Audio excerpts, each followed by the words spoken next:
Yo, what's good everyone? How's it going today? Welcome back to another Perfy video. Today we are going to be taking a peek at the Ascent Taipei top 8 lists, as well as looking through some of the deck lists that did well during the event and day 2 during the event. So let's dive in and take a quick peek. Taking a look here at the top 8, we had Apaull winning the event with Wind Galia Seriyuu. We saw Proann come in second with Fire Spectre Kentucky Fried Chicken, which is the Suzaku Galia variant. Third place, we saw Fire Spectre Aggro CL. In fourth place, we see a Rogue deck, which this is the Wake Up combo with Ranger Boots. We'll be taking a look at that here shortly. Fifth place, we see Serene Fire Spectre Umbra CL. That's a mouthful, holy cow. And then 6th, 7th, and 8th, we see Fire Spectre Aggro Lorraine. So we see a lot of fire in here. We see approximately 6 out of the top 8 decks being fire decks. The vast majority of them running the Rile the Abyss package to some degree. And then we have ourselves a Wind deck, which is Wind Galia, and then a Wind Wake Up, which is Yamakin's list here, which we'll take a quick peek at. Let's take a peek at Yamakin's list. We see a lot of the normal stuff here for the Wake Up list, which is basically draw a bunch of cards, stay alive so we can do our combo, and then enablers. And I suppose Thurible as well as Censor Restful Peace are there as well, which are going to be disablers for Graveyard Shenanigans and Rile the Abyss Shenanigans. So, looking at this list, I don't see anything too crazy. We use Nullifying Mirror, which will help us out with protecting ourselves from Veiling Breezes. We see Terrafring so that we don't get overrun early on against go wide tactics and boards. Censor as well as Thurible, which are going to be used for bringing out to counteract the Rile the Abyss decks, just so that they don't get as much card advantage. The reason why is because once they get a ton of card advantage and card economy, it's really hard to OTK them because they'll have so many pieces of interaction and so much hand size to be able to play multiple pieces of interaction in one turn. We see 1, 2, 3 different draw mechanics in here, which are just primarily just the draw mechanic engines. Wind and Fire being the most represented decks in Ascent Taipei, making Fire Bobble and Wind Bobble very, very reasonable. Backup Charger, probably one of the most commonly chosen card advantage engines in the material deck. Eye of Argus, which is great, giving your ally True Sight so that in the event that you're playing against like a Fire Xander or a Tristan or someone who uses Innervate Agility to get stealth, such as like a Wind Galia deck / Seriyuu deck, you can use Eye of Argus to give your combo piece, which is going to be like a Mad Hatter or something we'll talk about here shortly, True Sight, so that you're able to go ahead and still attack multiple times or attack with your ally and hit someone who has recently gone stealth through one of the aforementioned cards. And then we've got Inert Sword. Looking Glass is an enabler for Inert Sword and Ranger Strides. It's mandatory, otherwise you would never be able to bring out Ranger Strides until like a million years into the game. Inert Sword, which is enabling Cheshire Cat to attack for 3. And obviously Ranger Strides, which is arguably the most important piece in this entire material deck outside of, your Spirit. Which, side note, flexing the Gwendolyn, love to see that. Ontario first, hello. I don't actually know if they got first or not. This is just the card image stock. Nevertheless, Ranger Strides, just for anyone who doesn't know, 1 cost, on enter, draw a card, you banish it, target Ranger unit gets ranged 4 until end of turn. You combine that with Cheshire Cat, which Cheshire Cat is a 3 cost advanced element card, which the Looking Glass gets around the advanced element requirements. Spell Shroud, Stealth, 1/3 for 3. Cheshire Cat has activated abilities of all of Distortion Regalia control, which is Ranger Strides for the record. You could sacrifice Cheshire Cat to be basically a second Ranger Strides. And Cheshire Cat gets +X attack, where X is the total base power among distortion weapons you control, which if you have Inert Sword out, since it has base attack 2, this becomes a 3/3 Spell Shroud Stealth, which is really nice. Because this deck list really wants to do a good amount of chip damage to make your OTK turns a little bit more reasonable. or even just become a chip damage, play ranged allies that do a lot of damage and swing over and over and over again. Let's take a quick peek here at the main deck. We see 2 Mad Hatter. The reason why you don't want a ton of Mad Hatters is because really you just need one. You're only really materializing one of the combo pieces because there's only one, which is Ranger Strides. Mad Hatter is a 3-cost 1/3 with range 3. You may banish a card at random from your material deck if you do materialize a Ranger Regalia card from your material deck. Essentially, you run the gambit of like the 1 in 10 that you could hit Ranger Strides as a 10% chance. But you have a 90% chance of missing it. So you play this on turn like 1 or 2. You materialize Ranger Strides, which gives an ally, a Ranger unit ally, range 4. Which if you combine it with the range 3 from Mad Hatter, it becomes range 7. So if you make Mad Hatter distant with the combination of either one or multiple Ranger Strides through Cheshire Cat, you can make this an 8 or even potentially a 12 attack ally, which is kind of crazy. And then you combine that with things like Drought of Stamina, which basically if you sacrifice it, you wake up an ally, making it so that you can attack that ally multiple times. Similarly, you get something like Second Wind, which does the same thing. It wakes up the ally. And then you can use Aether's Embrace, which also wakes up the ally. I lied. Ranger's Embrace is only on defense. Let's forget that ever happened, shall we? Nevertheless, that's just a distant enabler. Then you have a bunch of distant enablers, which like Skirting Step, Aether's Embrace, Evasive Maneuvers, Backstep, etc., etc. So the goal of this deck is essentially to either A, bring out a Ranger ally, and then have a Cheshire Cat, materialize Ranger Strides through either Mad Hatter or your materialization step, and then combo them down with multiple attacks of like 8 or 12. So that you can like do 24 damage, 12 damage, etc., etc. 16 damage is usually enough to kill someone within one turn, especially if you're getting chip damage in with Cheshire Cat, where you're attacking for like 1 or 3, etc., etc. It makes it so that you can quickly turn the corner and go for a lethal line.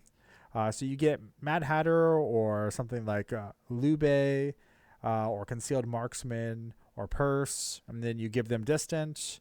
You use Ranger Strides if you have like a lethal line. If you don't, you give them distant. They get much more powerful. Like this becomes a 4 attack. This becomes a 4 attack.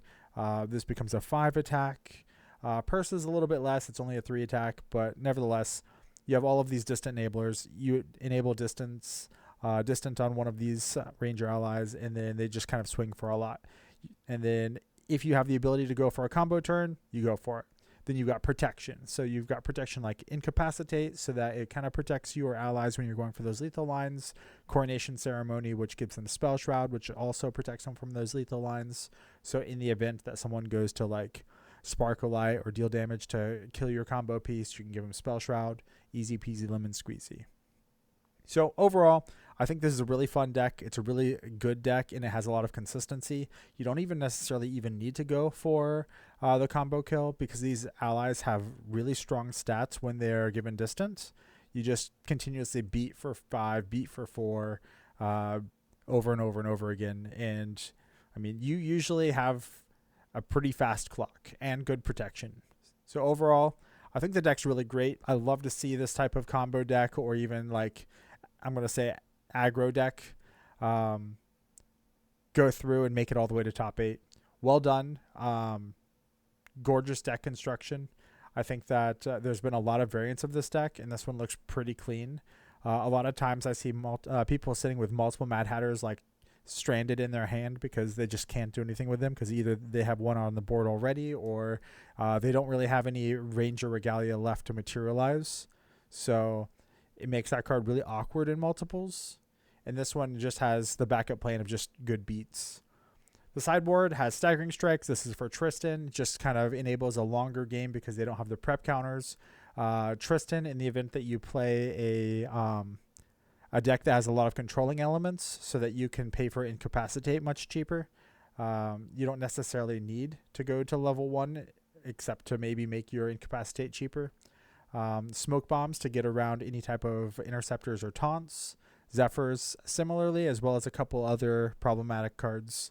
And then Eternal Magistrate to kind of stop people from turboing to level 3 through dungeon guides and such.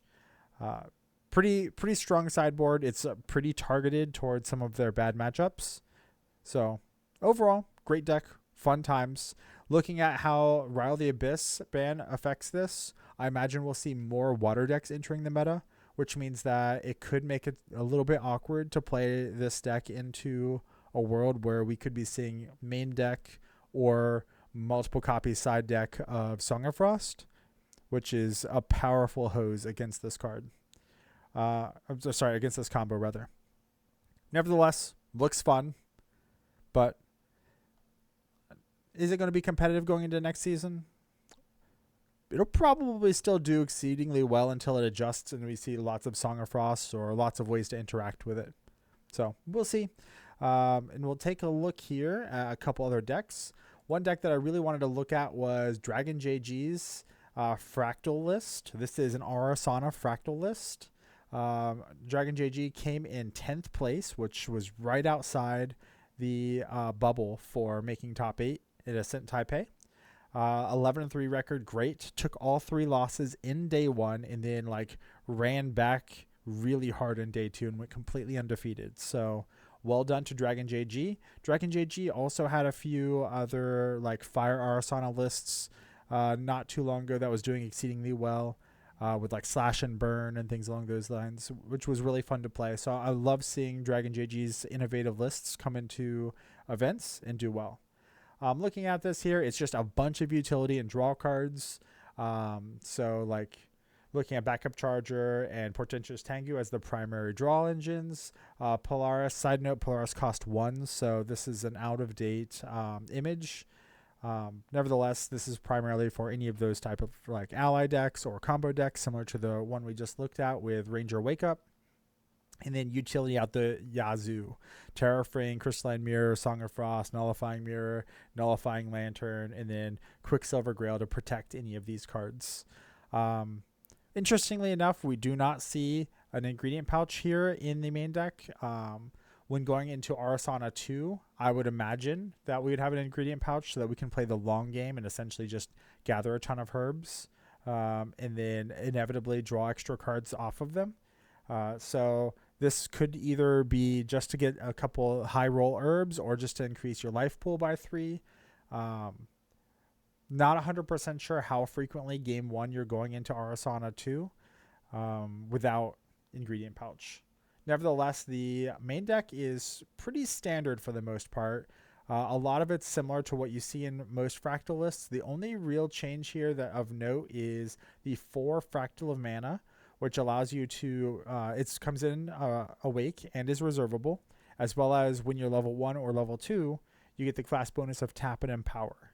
The ability to empower and play Nascent Blast and loop Nascent Blast multiple times is pretty strong. It helps out with your anti-ally attack. It also helps out with just recurring damage. Sometimes the Fractals lists have trouble closing out the game without Burst Asunder. So having a repeatable source of a cheap, or I guess not necessarily cheap, but a weaker Shimmering Refraction can help out a lot in this list. So I personally tried out Fractal of Mana and Nascent Blast. I was a little bit indifferent on it. However, that was in a completely different meta. It's very possible that it's much better in this current meta, as well as maybe Fractal of Mana's time to shine is here. So overall, super innovative list. Love to see it. Let's take a quick peek here at the sideboard, which is all Regalia. Oops, all Regalia. All 3 baubles, Safeguard Amulet, which is probably there for things like Oblation, maybe a Fractal Mirror, Fire Fractals. There's a lot of different use cases for Safeguard Amulet and the ingredient pouch for when you want to go into the grindy games. Side note, you can kill a Seriyuu with plenty of herbs and Polaris. I have done it before. It's pretty dope. But yeah, overall, great list. I'm going to be giving this a shot, checking it out, how it goes into the new meta with Rile the Abyss gone. Something of note, I really thought we would see a Censor of Restful Peace in here. So the fact that we took this to an 11-3 record without Censor of Restful Peace in the main deck is kind of crazy. If I was building this deck, I wouldn't have gone Arasana 2 and I would have put in Censor and I would have slammed Censor all the time against these fire decks. So huge kudos to Dragon JG. Wonderful job at the Ascent. And yeah, love the list. All right. Next, we're going to be taking a quick peek here at Fire Merlin. So this one took to an 11-3 record as well. It missed out on top 8 just barely by breakers. So Schwab's, great job. Wonderful deck list. Let's take a peek at it here. This looks very similar to my deck list, to be completely candid. I ran Fragmented Spirit of Fire. All of the sword choices I had the same. Backup Charger, Terrafring, Prismatic Edge, Majestic Spirit, all on board with. This material deck is pretty much where I landed on as well. Outside of the Spirit of Fire, I went with the Fragmented Spirit, so I got the extra like 6 looks and potentially a high roll for Rile the Abyss / Spectre packages. In the main deck, we see the Undying Dreams, Rile the Abyss, Liminal Guide, Evercurrent Raider, which has been pretty normal. We see 4 Creative Shocks. We see 4 Stalwart Shieldmates, pretty normal. 4 Ascensions, 4 Ghosts, 2 Incarnate, 2 Crux Sites, 4 Fireballs, 4 Dungeon Guides. All of these have been stock in Merlin for a hot minute now. We are on 3 Resolute Stands, which makes sense. We're on 1 attack action, attack card, which is Sudden Steal. 3 Fluffy Shopkeeps. I've been kind of like waffling between 2 and 3. It's super awkward when you end up playing like your second or your third, because you really don't have a lot to banish. So sometimes you don't even banish anything when you're playing your third one. You're just doing it for the Interceptor. 3 Cremation Ritual, 3 Hasty Messenger, 3 Reduced to Ash. All makes sense. I've been a little bit like down on Hasty Messenger personally, but I can see where if you're playing against another level 3 deck that doesn't commit to the board early, this card can be pretty good. You're going to get multiple attacks and multiple filters out of it, and then like you could potentially Cremation Ritual it if you really need to. How does this deck list look into a meta without Rile the Abyss? Honestly, I think that you lose the entire 16 cards of the Rile the Abyss package. You bring back in your Library of Witches, increase your Cremation Ritual count. You could go Hasty Messenger package. You can go a little heavier on the spell package and go with a different Floating Memory package specifically for spells. I think this opens up a lot more slots for just pure draw mechanics, to be completely honest with you. So we could revert back to a little bit more of our roots in regards to having like a wind and slightly less water, so we can have the full Skittles package. For those of you who don't know, Skittles is fire, water, wind, so like all 3 colors essentially. So honestly, I don't think a whole lot changes. We just don't have the high end side of like having a nutty Rile the Abyss start. We'll probably just have more consistency and go with more card filtering. Fluffy Shopkeep is still a really good addition to this deck. We probably won't necessarily need the Reduced Ash anymore, since we're not like anticipating really heavy Censors going forward and really heavy Graveyard Hate. Sideboard here, we have like a hodgepodge sideboard. Fluffy Shopkeep number 4, Deflecting Edge, Incap, 1 Blanche, 3 Regals, 1 Resolute, 1 Reduce, 1 Incarnate, 2 Crystallized Destiny, and Safeguard Amulet. Looks a little indecisive. I think I'd rather have a second Blanche over a 4th Resolute. I'm always kind of like indifferent on Incap, since, you know, it cost 4 for us. Deflecting Edge, I can see how this could be useful, to be honest with you, just because you almost always have a sword up. 4th Reduced to Ash, just for those decks that immediately bring out Thurible or bring out Censor. I think the sideboard will probably go more towards pointed hate, so more like towards having Resolutes or Blanches or Regals specifically, and less into like the Reduced to Ash type situation, just to shore up the matches that we have a difficult time with, and then just add more consistency to our main deck, so that we can just have a really solid, straightforward game plan game 1, and then bring in specific hate cards for whatever we're playing against for game 2 and 3. Nevertheless, Schwab's, great job. Wonderful event run. I think this deck list is great. Very close to like a lot of the decks, a lot of the Merlin decks. And yeah, overall, great job. We're going to take a quick break here real quick.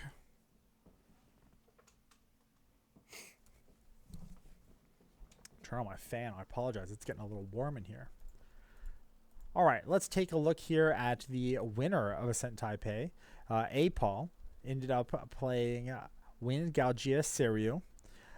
Looking at the list here, nothing looks too crazy. They ran Censor, they ran Thurible just because of all of the Rile of the Abyss decks. Incandescent Reliquaries stock, Portentous Tengu's stock, Terraforming Smoke Bombs pretty stock for the most part. GCR stock. Sometimes they don't run level 3. However, it feels like kind of a troll to not run level 3 because if you don't run 3, then you can't lineage release, which really helps out for Dream Fairies. Nevertheless, I think that the material deck looks pretty standard to me. Nothing too crazy in it.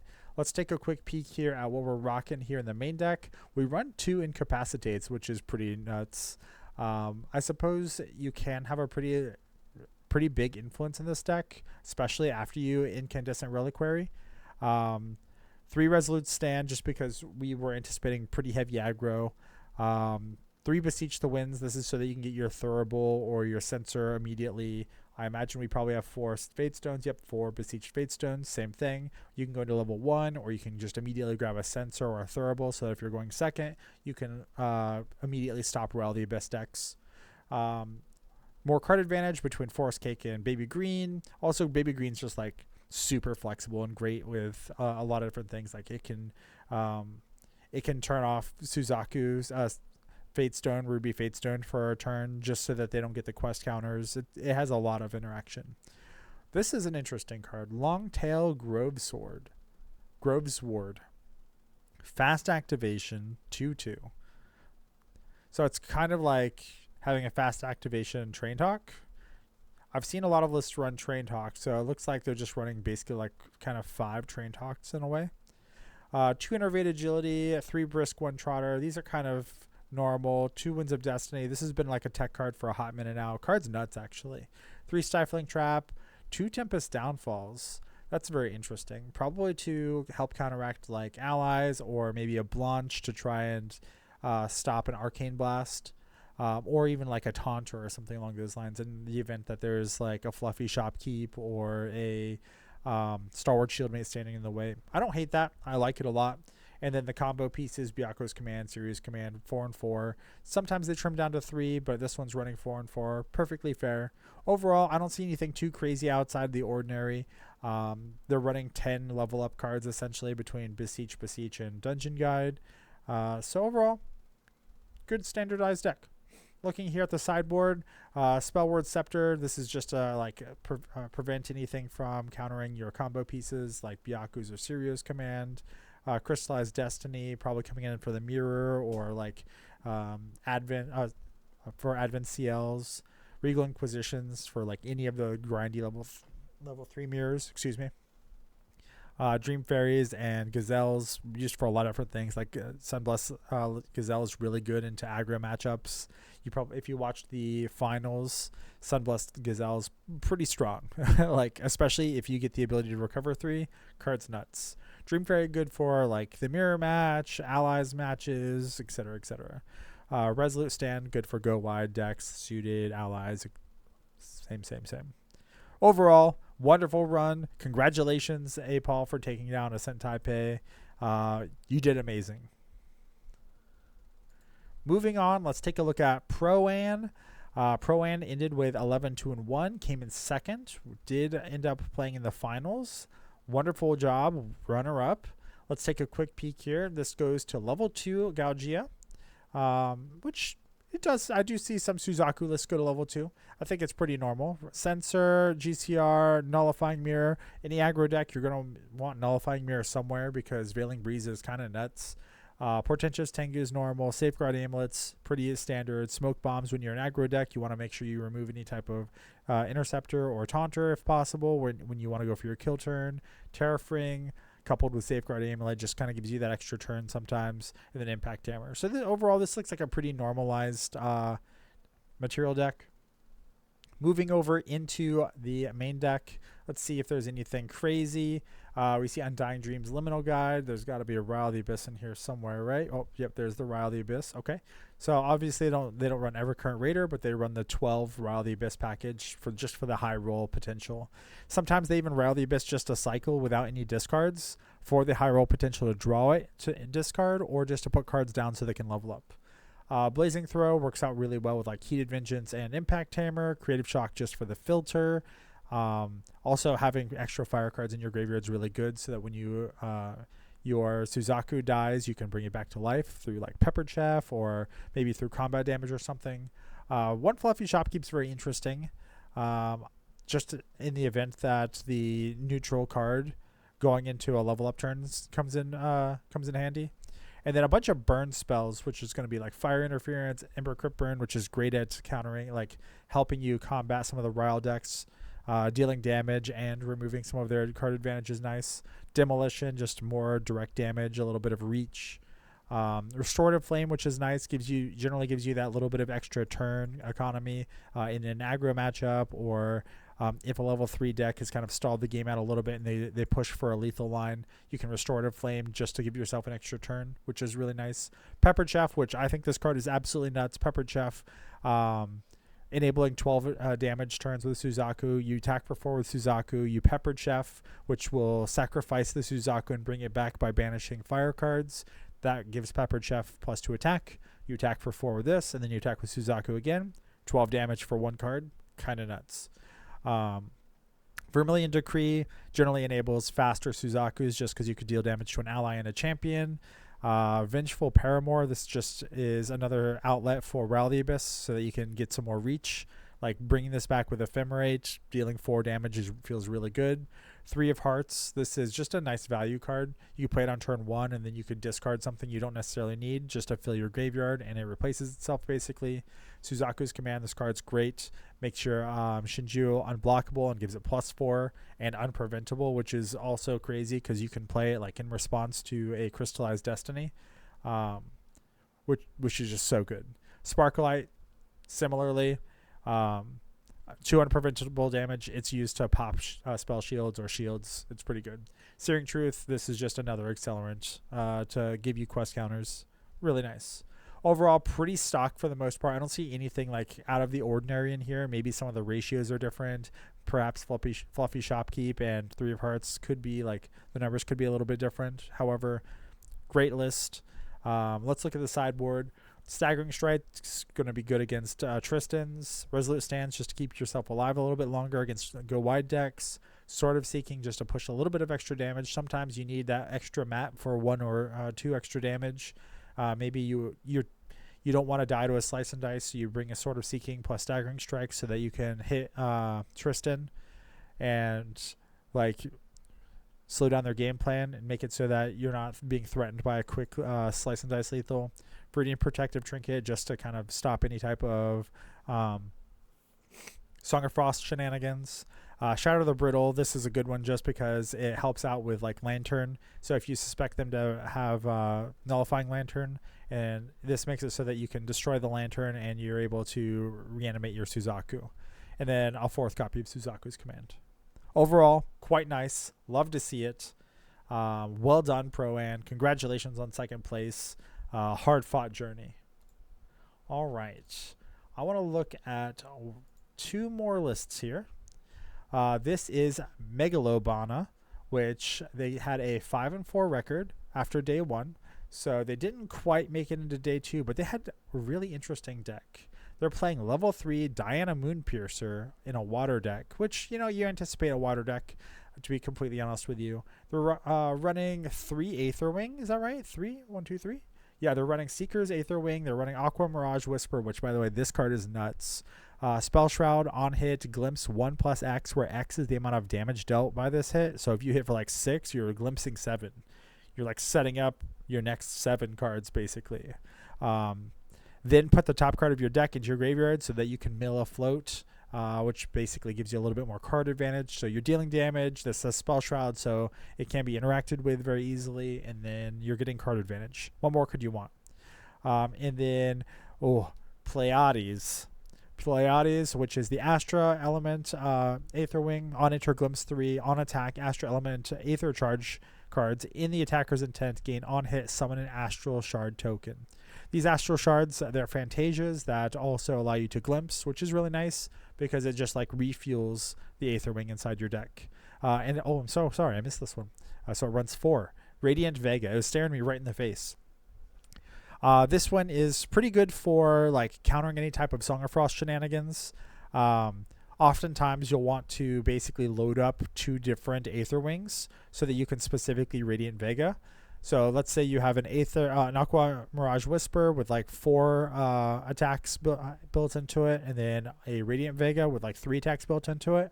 You can attack with your Aqua Mirage Whisper, and then if they go to Song of Frost, you can remove 2 durability off of Radiant Vega, and then you can negate that based off of the amount of Aether charges in this. Keep in mind that if you attack with Radiant Vega, it no longer has any Aether charges in it, so tapping this and removing 2 durability doesn't really do a whole lot. And then Ranger Strides just for a little bit of extra burst. Looking here at the list, let's take a quick peek. We got a bunch of different Aether charges, nothing out of the ordinary there. We've got 1, 2, 3, 4. We've got 4 distant enablers that are in water. We've got several distant enablers here in Astra. We've got quite a few Aether charges. For those of you who don't know, Aether charges can be loaded in by glimpsing into your weapon, even if they're Astra and you're still in your water. So if you're not advanced element, you're not level 3, you could still load these through glimpsing, through Aether calling, in some situations.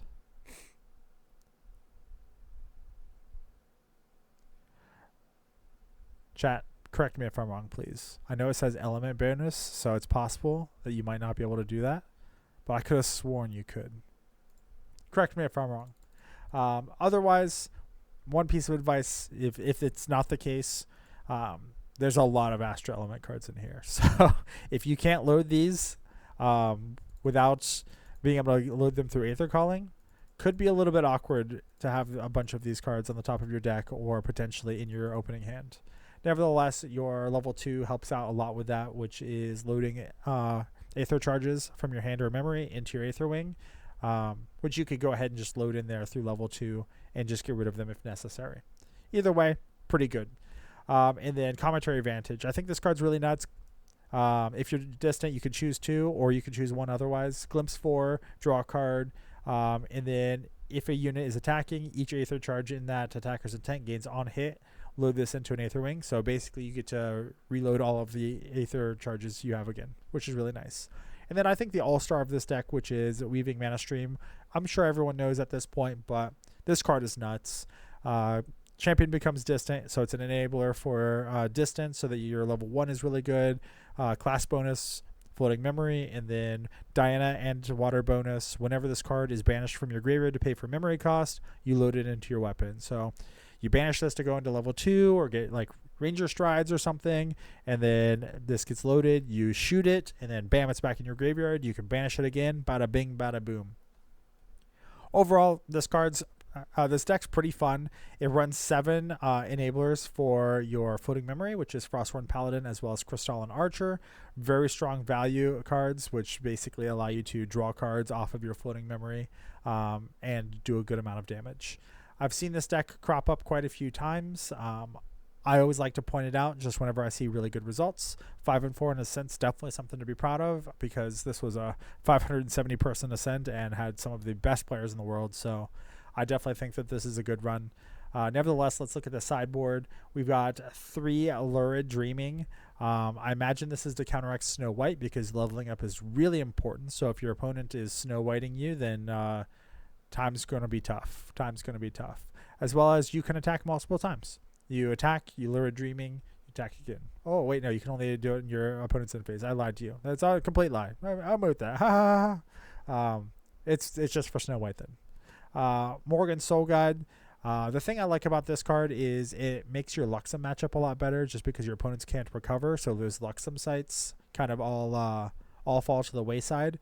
And then if you're playing against like Wind Arasana or something that basically is all non-combat damage, Morgan can like never die basically, because at level 1+ prevent all non-combat damage that we dealt to Morgan. It's pretty nuts. And then you don't ever get the class bonus, but I play it in Merlin. Class bonus at the beginning of your recollection phase, you may glimpse 1. If you don't recover 1, it comes in handy a lot because you can basically stack it with the Merlin triggers, but nevertheless, we won't talk about that here. Regal Inquisition. Interesting that there's only one of these. I think Regal Inquisition is still probably a pretty great card. Grabbing all of the like crystallized destinies and stuff. Staggering Strikes. We anticipated a lot of Tristan, so Staggering Strike makes sense. You just Staggering Strike, hit them for 1 billion, and then remove prep counters. Regal Expulsion. This is good for the Vanitas decks, just because if they try and go to level 3 against you in a really sneaky manner, you can banish their level 3 Vanitas, and they kind of can't do anything else anymore. That's like their entire gimmick. So they have to kind of materialize in a little bit more of a fair way. So it gives you usually an extra turn to avoid taxes from Vanitas. And then Poised Occlusion. Negate target card activation. Put the card that had its activation negated into its owner's memory. So it's like kind of like a remand for Magic the Gathering. It is just like a tempo card. Class bonus, draw a card in your memory, your champion becomes distant. So it's a tempo card that allows you to, that replaces itself and enables your distant. Feels good. Yeah, I like it. Overall, love the deck. I love the amount of enablers for distant. I might add a couple extra, like if I was wrong and you can't Aether Calling these, I know that it says elemental bonus. If you can't Aether Calling these very easily, just because you're not hitting 3 fast enough, then I'd probably cut a couple of these just to add a couple more distance enablers to make my life a little bit easier around level 1. Nevertheless, great job, wonderful run at Ascent Taipei.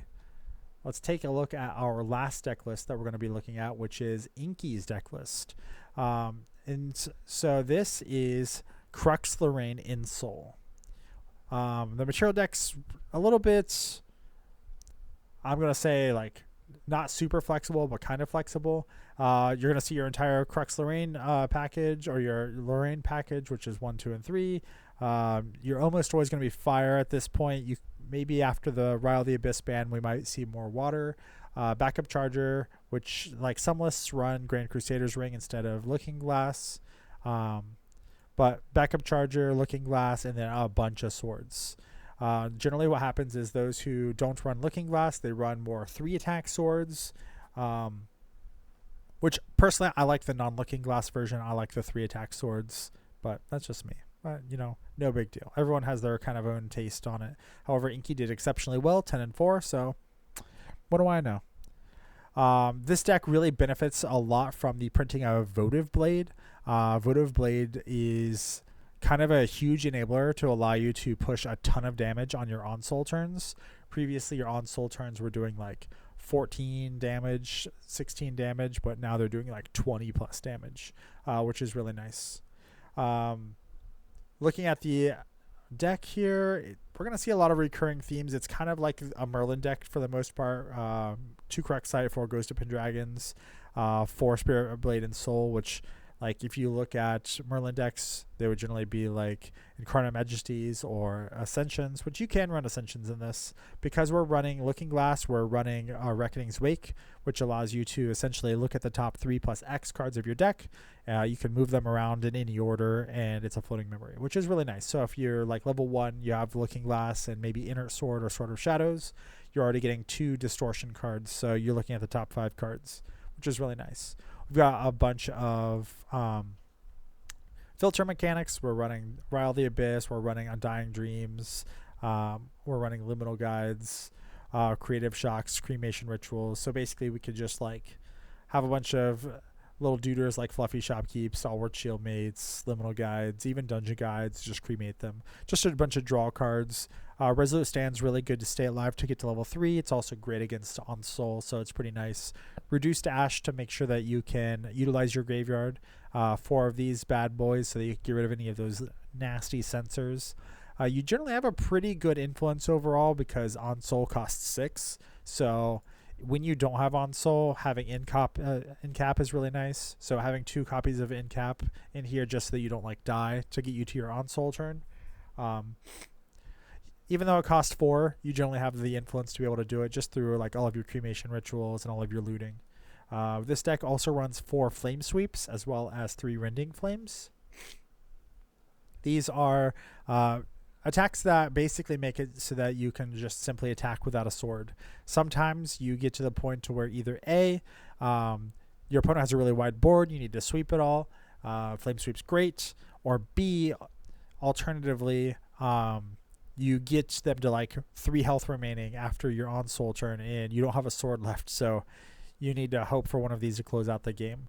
Alternatively, like level 2 Lorraine is nuts. On enter until end of turn, Lorraine's attacks get +2, and on kill, draw a card. If they've got like 4 guys on the board, you flame sweep, you draw 4. It's pretty good, as long as they're not like ephemeral, of course. Overall, deck list seems pretty good, pretty tight. I don't see anything crazy I would change. Fluffy Shopkeep, this card is nuts. I think this is like the second best addition to this deck. What is probably likely to change in this deck list is, because Rile the Abyss is banned, you're going to remove 4 Rile, 4 Undying Dreams. You're going to add more card engine into it, essentially. You might run like Hasty Messengers and some more float.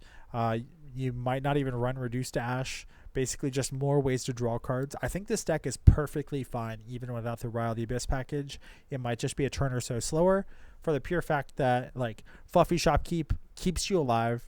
It is a cremation target. It replaces itself, and it advances your gameplay because it's banishing swords, which you don't care if they get banished or not, because that's just going to enable your level 3, which you get a +1 for each weapon in your banishment. It's really good. I don't think that this deck is going to go anywhere when you remove Rile, Undying Dreams, and Liminal. I think this deck is still going to be good. It might just be a turn or so slower, which is probably the intent of the Rile the Abyss ban. Honestly, you just turn it into a more card economy. That's all you're going to do. This deck is about one thing. It's leveling with strong card economy. Bada bing, bada boom. High influence, go to level 3, blam. Hit them with a Spirit Blade and Soul. Rile the Abyss getting banned doesn't change the fact that you can one turn kill most decks with a singular and Soul. Looking at the package for the sideboard, a Null Spell. It's good for like other in Soul decks. It's good for things that are trying to use like Crystallized Destiny or things along those nature. Oh, Crystallized Destiny is not a spell. I lied. It's mostly for like Creative Shock, Rile the Abyss then. Fragmented Spirit, it's so that you have the ability to high roll a little bit better with your Creative Shocks in your Rile the Abyss package. Crystallized Destiny, good for like Seriyuu and Arcane Blast. Regal Inquisition, great for like a ton of different level 3 decks. Staggering Strike, like it allows you to basically always hit Tristan and remove 3 prep counters just because your swords generally add so much damage. Their Veiling Breeze would have to be nuts to be able to stop it. And then Fire Interference, really good for any of the Serene decks, which is like Serene CL, Serene Luxem Xander, etc., etc. So overall, I think this deck is still going to be wonderful moving into a post-Rile the Abyss meta, just for the pure fact that it has consistency, Votive Blade is nuts, and you're really just going to look to draw cards. That's all you need to do. Anyways, that's it for today's look at Ascent Boston. We're going to look at some more stuff a little bit later, but that'll be in another video. I appreciate all of you for hanging out. You're all amazing, and I look forward to seeing you later. Please feel free to let me know what you think about this deck tech in the comments below. Deuces.